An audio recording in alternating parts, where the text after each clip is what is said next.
warahmatullahi wabarakatuh. Welcome to my video. Perkenalkan, nama saya Yuliana, NIM C1D1200045. So, di video kali ini saya akan menjelaskan tentang teori ilmu komunikasi. Jadi, untuk teori ilmu komunikasi yang pertama yaitu teori mengurangi ketidakpastian. Teori mengurangi ketidakpastian ini membahas tentang proses dasar bagaimana kita memperoleh pengetahuan mengenal orang lain. Jadi menurut Claude Sarnon dan Warren Wiever, ketidakpastian ada ketika jumlah alternatif yang mungkin dalam suatu kepastian, dalam suatu kondisi tinggi atau banyak, dan kemungkinan terjadinya alternatif itu relatif setara. Sebaliknya, mereka menyatakan ketidakpastian menurun ketika alternatif yang ada itu terbatas atau bisa muncul hal yang diprediksi. Kemudian pengurangan ketidakpastian dapat dilakukan dengan dua subproses. Pertama yaitu prediksi, di mana prediksi ini yaitu kemampuan memprediksikan kemungkinan perilaku yang mungkin muncul sehingga membentuk sebuah kepastian. Kedua yaitu penjelasan, di mana penjelasan ini yaitu kemampuan mengartikan dari tindakan tidak pasti, di mana keduanya ini membutuhkan keahlian dan pengalaman yang dapat dijadikan sebagai acuan dalam menghadapi ketidakpastian yang mungkin muncul. Jadi contohnya itu seperti kita mungkin teori ini itu sering kita alami. Contohnya misalnya saya sebagai mahasiswa yang mungkin punya jadwal setiap hari itu ada dosen yang kita masih harus memastikan apakah hari ini tuh masuk atau enggak. Kita pasti cemas, harus jelas nih bakal masuk atau enggak. Jadi kita harus prediksinya kita ini masuk atau enggak. Jadi kita butuh penjelasan dari castingnya kita. Apakah ini, kita harus nanya apakah ini kita masuk hari ini atau enggak gitu. Jadi butuh penjelasan untuk mengurangi ketidakpastian itu sendiri.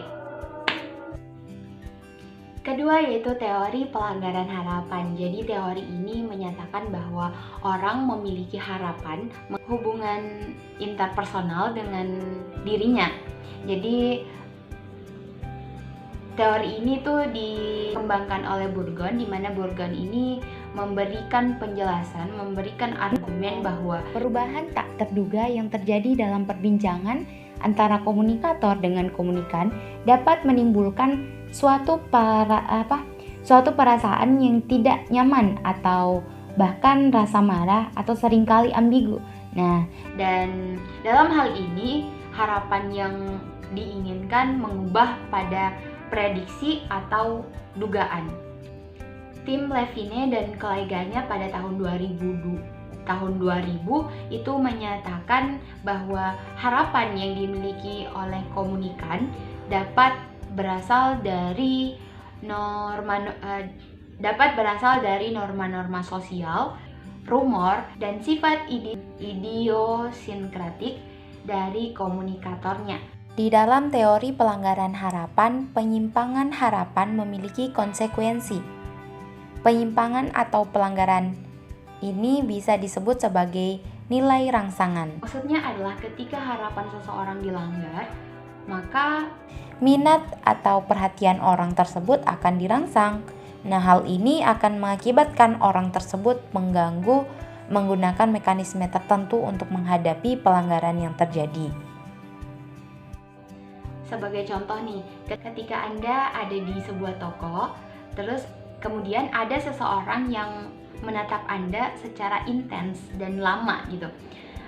Terus kemudian Anda mungkin akan merasa salting atau lebih ke bertanya kenapa sih ini orang ngeliat gitu, liatin terus. Kita mungkin akan merasa sedikit aneh dan tatapan itu.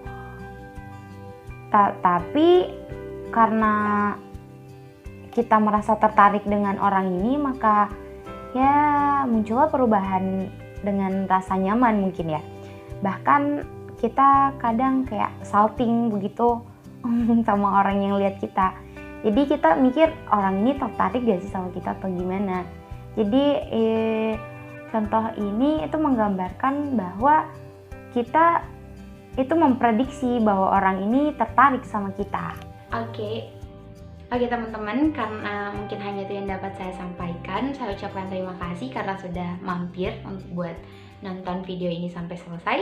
Terima kasih. Wassalamualaikum warahmatullahi wabarakatuh.